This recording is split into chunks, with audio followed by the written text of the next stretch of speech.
Não quero nada. Não quero nada. Já disse que não quero nada. Não me venham com conclusões. A única conclusão é morrer. Não me tragam estéticas, não me falem em moral. Tire-me daqui a metafísica. Não me apregoem sistemas completos. Não me enfileirem em conquistas das ciências, Deus meu, das ciências, das artes, da civilização moderna.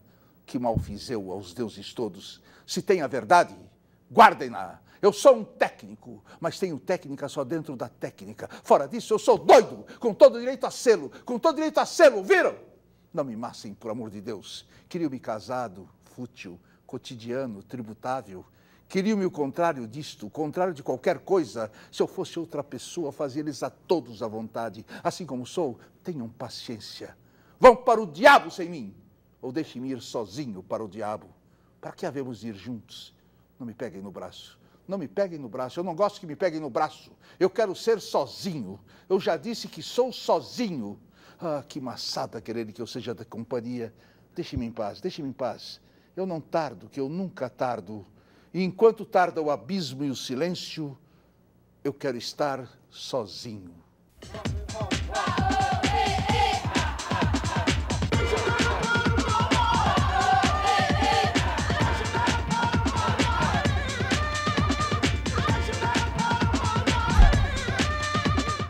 Ai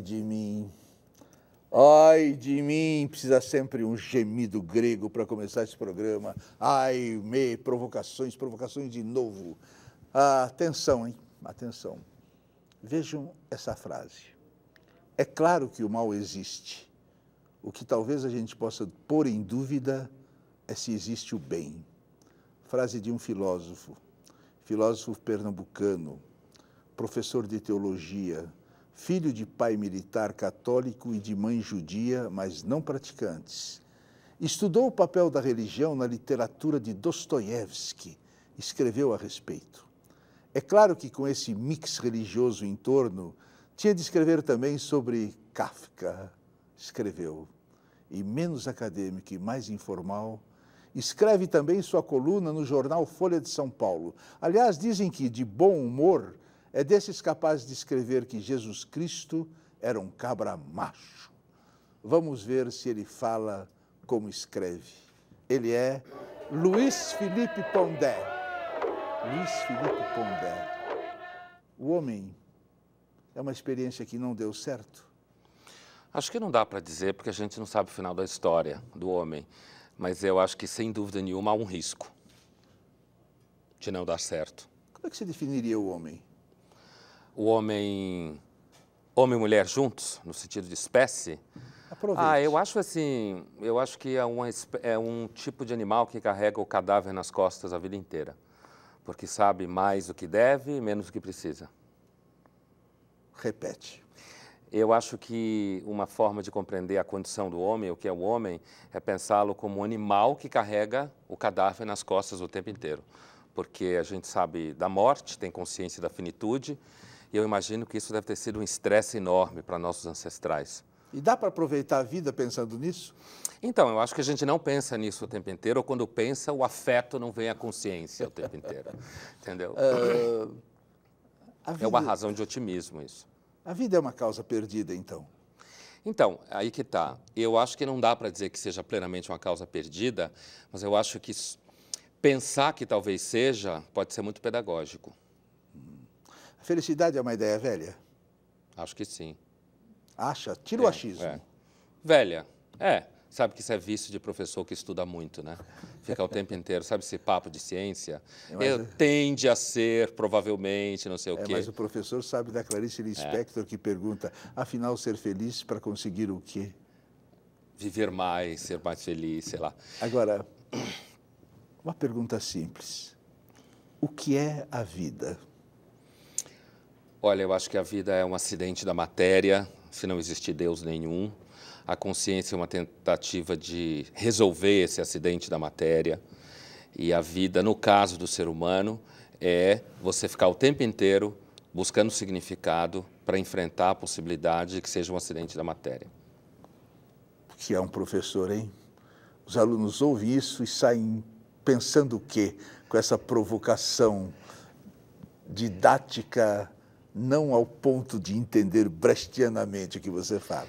Olha, eu acho que alguns alunos entendem. Se os alunos entenderem, pelo menos em parte, o que você está falando, ou se você conseguir gerar um estado de inquietação, eu acho que já fez o papel de professor. Já basta, né? Acho que sim.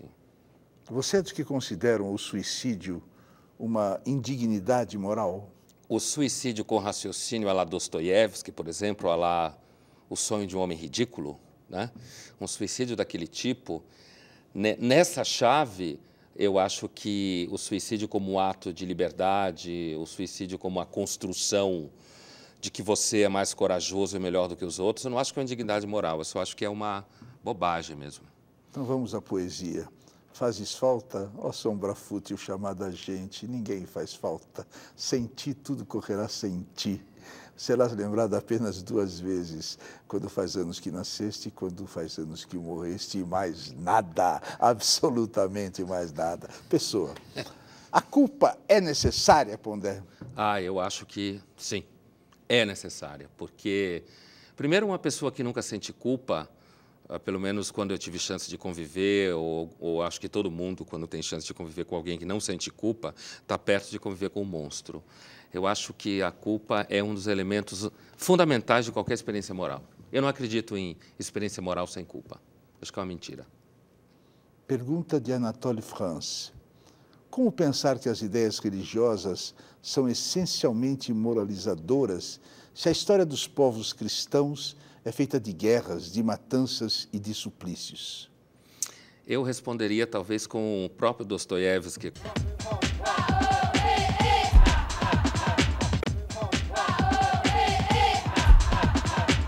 Pergunta de Anatole France.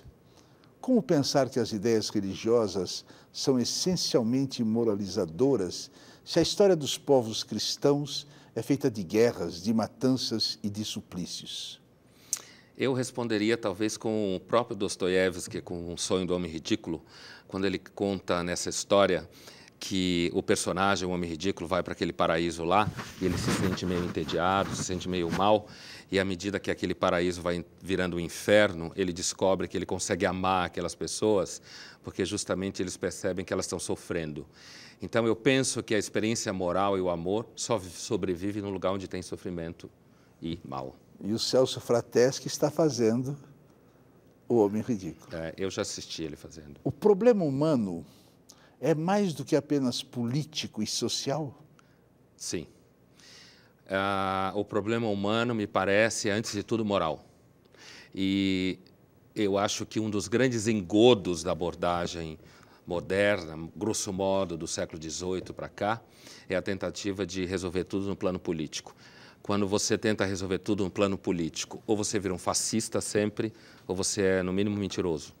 Você acha que estão resolvendo politicamente? Acho que não. Mas quando se tenta dizer que se resolve nesse sentido, quando se propõe, vou te dar um exemplo, a ideia de que, na realidade, as pessoas amam de determinada forma porque existe uma ideologia política em ação.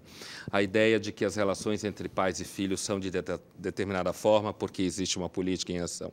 Esse tipo de raciocínio que entende que tudo... Sabe Michel Foucault, por exemplo? Aquela ideia de que todas as relações estão permeadas de política e tal. Eu acho que quando isso é posto na mesa como argumento de solução, eu acho que ou você vira fascista ou você é só um mentiroso. E você acredita que as pessoas admitem ficarem fascistas?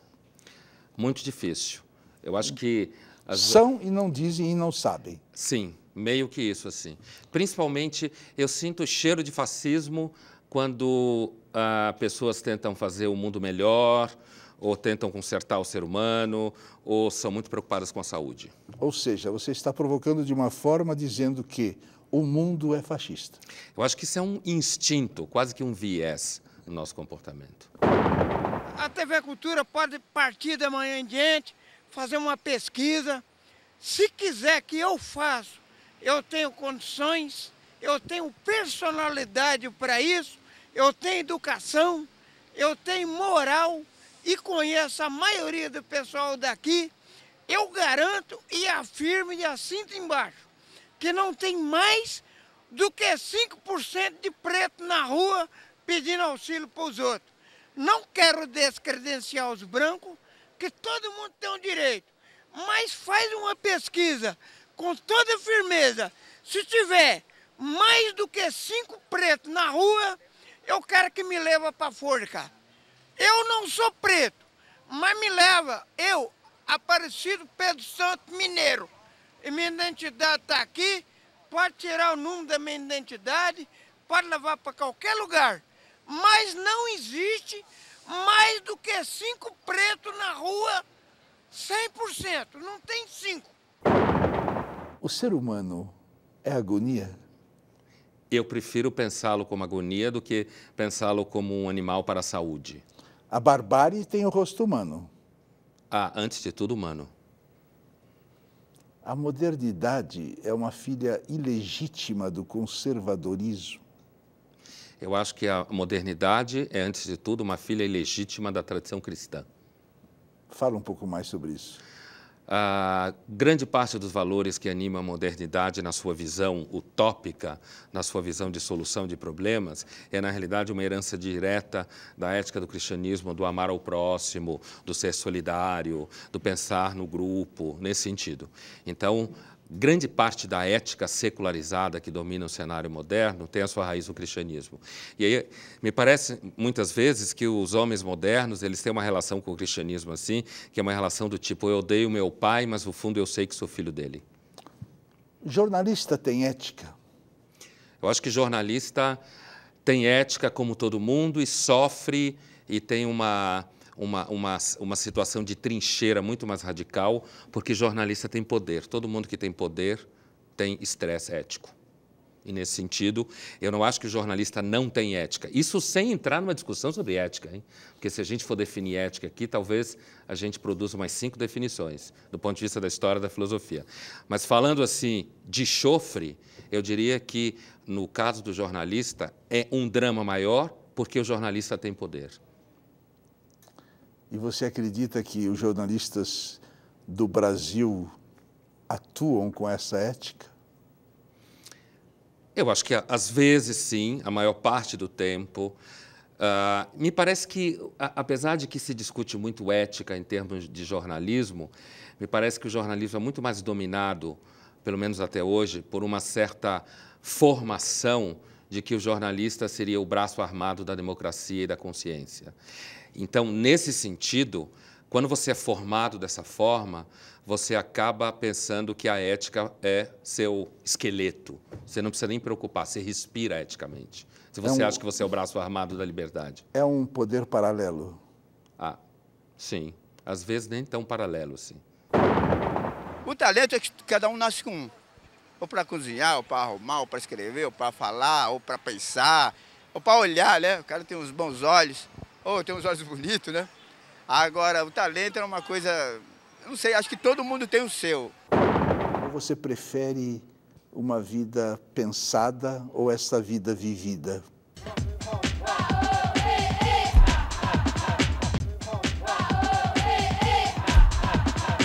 Você prefere, digamos assim, um momento onde a vida vê assim um beijo, uma trepada, sei, uma coisa assim, um corpo a corpo com o destino, assim, ou você prefere uma vida pensada ou essa vida vivida? Olha, eu trabalho com o pensamento, porque eu sou um filósofo, escrevo jornal, escrevo livro, dou aula, então é claro que eu trabalho com o pensamento. Mas o lugar onde eu estou, quando eu estou fazendo isso tudo, é mais o primeiro lugar que você definiu, não a vida pensada.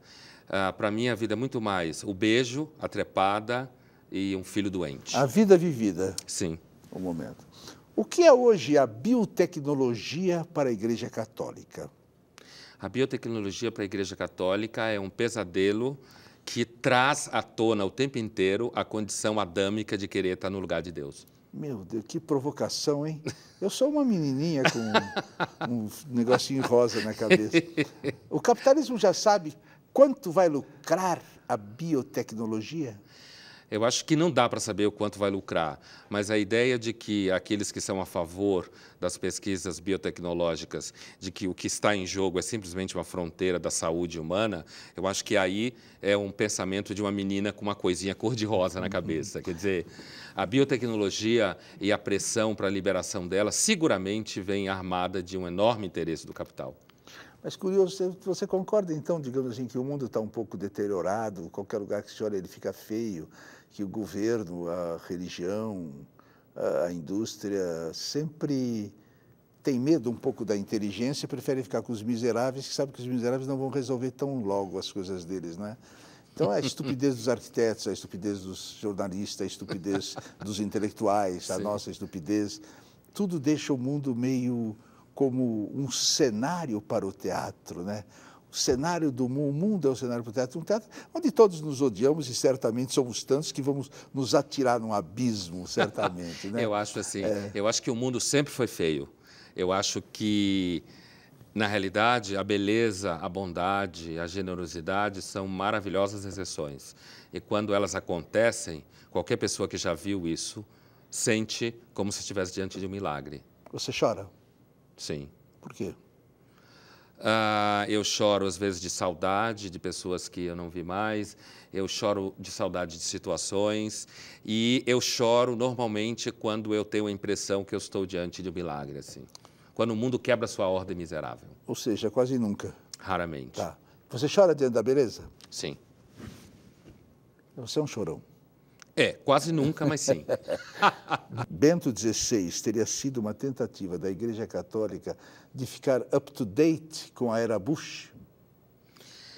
Não, acho que não. Eu acho que, sem pensar em grandes processos históricos, uma espécie assim, de Hegel paranoico e achar que tem todo um movimento histórico no mundo, coisa que eu não acredito, eu acho que o Bento XVI, na realidade, ele é uma continuidade de João Paulo II, e uma continuidade que vem depois do Concílio Vaticano II, que é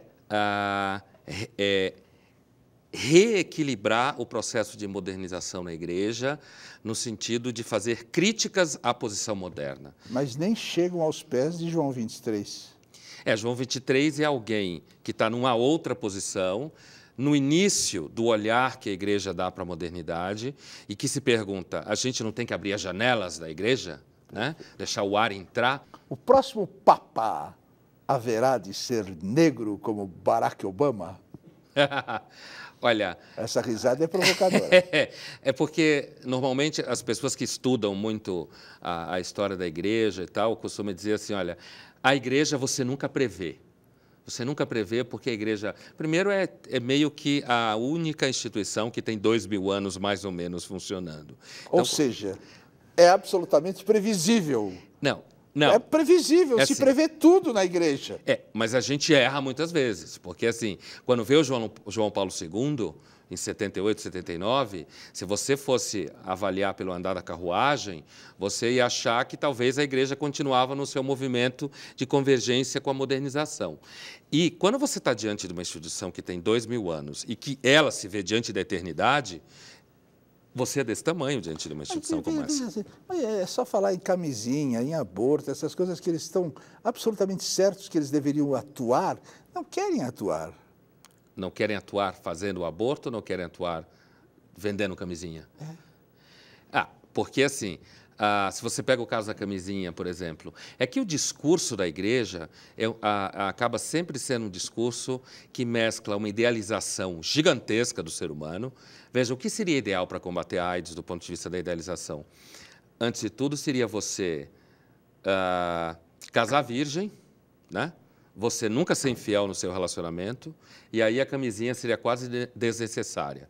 Como o ser humano não é esse ser humano... O cacá é assim. Alguma coisa assim, né? Não sei, mas assim, um ser humano que fosse assim não ia precisar da camisinha. Então, por isso que eu quero dizer que, ao mesmo tempo, ela é extremamente idealizadora da imagem do ser humano, mas, ao mesmo tempo, a gente sabe que é o seguinte, o ser humano, o homem e a mulher, não pegam AIDS se usar camisinha, mas quando a promiscuidade é muito alta, provavelmente isso não vai ajudar de forma nenhuma a combater a AIDS. Então, por outro lado, a Igreja ela é idealizadora, mas ela tem um olhar para o ser humano que às vezes é muito concreto. Ou seja, previsível. Eu não Quando acho você diz que ela é imprevisível, eu fico assustado. Não, eu acho que é imprevisível dizer quem será o próximo Papa. Entendeu? Você é uma enguia, você, hein? Sim. Você é uma enguia, não dá para segurar você, né? Tá bom. Assim. Digamos o seguinte, Conde, que você tivesse um momento que não deixaram você falar uma coisa que você queria falar. É difícil, porque você fala sempre onde quer. Mas digamos que um momento você quis falar e não conseguiu. Então, para a gente terminar a entrevista, isso aqui é uma liberdade que tem esse programa. A gente pode falar o que quiser. Ninguém assiste também. Mas pode falar o que quiser. Isso ajuda a ser livre, manda e-mails, tal. Olha para aquela câmera Sim. e encerra a entrevista do jeito que você quiser, falando o que você quiser. O que eu gostaria de dizer e nunca disse? Posso falar? Então, é o seguinte. Acho uma pena que se perca tanto tempo na vida acadêmica e na vida intelectual, tentando afirmar o que todo mundo acha que é legal para você ter muitas fãs. Daqui um abraço, que a única coisa falsa desse programa é o abraço. Agora fotografa, não sairá nada no jornal, eu não sei como vai ser.